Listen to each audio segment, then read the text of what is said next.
ఎవరు చెప్పాడు? ఒక్కొక్క మనిషికి 3,000 చొప్పున ఇప్పటికే 2 గ్రూపులకి విధానం 2 సార్లు 6,000 రూపాయలు పోగొట్టాడు. అది పరిస్థితి. 3 విడత పోగొట్టడానికి ఒక 20 రోజులు 15 రోజుల్లో డబ్బులు ఎత్తున్నారు. అది పరిస్థితి. ఎవరు కట్టమంటారు? పెద్ద కట్టమంటారు అంతే తప్పి ఏమి లేదు కదా. వడ్డీ కూడా 16 కోట్లు కట్టాడు.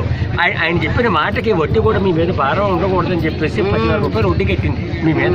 డ్వాక్రా గ్రూపుల మీద 6,000 వేసాడు ఒక్కో వ్యక్తికి. మిగతా 4,000 రూపాయలు 10 రోజులు 15 రోజులు వేసాడు. సిద్ధంగా ఉన్నాడు మన ముఖ్యమంత్రి గారు. ఇంకేంటి చెప్తారు కదా?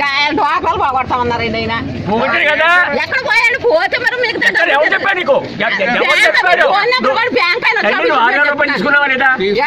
ఉండిపోయిన వడ్డీలు తీసుకున్నామంటారండి.